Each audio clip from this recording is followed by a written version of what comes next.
हम बात करने वाले हैं स्मार्ट स्टडी प्लान। हेलो बच्चों, आज हम देखने वाले हैं how to score 95 plus marks या फिर 80 out of 80 marks in maths. Smart study plan है क्या चीज? तो देखो, सबसे पहले ये बात समझना है कि मैथ्स एक समझने वाला सब्जेक्ट है, रटने वाला नहीं है। क्या कि मैथ्स रटने का नहीं, मैथ्स रटने का नहीं, समझने का है। क्लियर है कि मैथ्स ऐसा सब्जेक्ट है जिसमें हम रट कुछ भी नहीं सकते, है ना, इसमें समझना है। दूसरी चीज जो है वो ये है कि एवरीडे आपको हर एक दिन, अभी से हर एक दिन जो है एक एक चैप्टर को रिवीजन करना है। क्लियर है?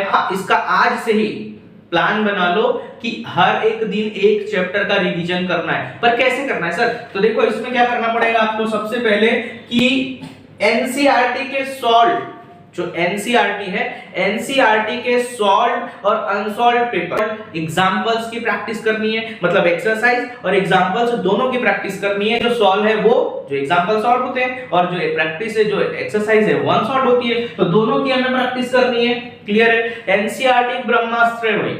ठीक है? तो अगर आप क्लास 10th के लिए पूरा फोकस एनसीईआरटी से ही होगा तो आपको बेस एनसीईआरटी रखना है।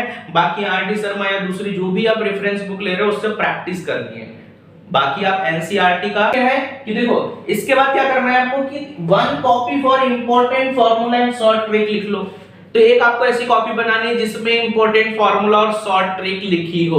शॉर्ट ट्रिक का मतलब जो भी आप चैप्टर का एक निचोड़ निकाल लेते हैं या एक समराइज कर लेते हैं, एक फ्लैश कार्ड बना लेते हैं कि इस चैप्टर में हमें फलाना फलाना या इस चैप्टर में हमें ये जो टॉपिक्स है। जैसे अगर हम बात कर लेते हैं कि फर्स्ट चैप्टर में, तो जो फर्स्ट चैप्टर में क्या है, एचसीएफ है, एलसीएम में दोनों का रिलेशनशिप है और इरेशनल नंबर है। तो मतलब इसमें हम देखेंगे कि इसमें कौन कौन से फॉर्मूलेस यूज हो रहे हैं। तो ऐसा इंपॉर्टेंट फॉर्मूलेस का क्या करना है, हमें एक बुक बना लेनी है जिसको हम फार्मूला बुक या ट्रिक बुक बोलेंगे कि इस चैप्टर के क्वेश्चंस में ये ट्रिक लगाना है, उसको आप एक रेक्टेंगुलर बॉक्स में लिख सकते हो। क्लियर है? बात समझ में आ गई?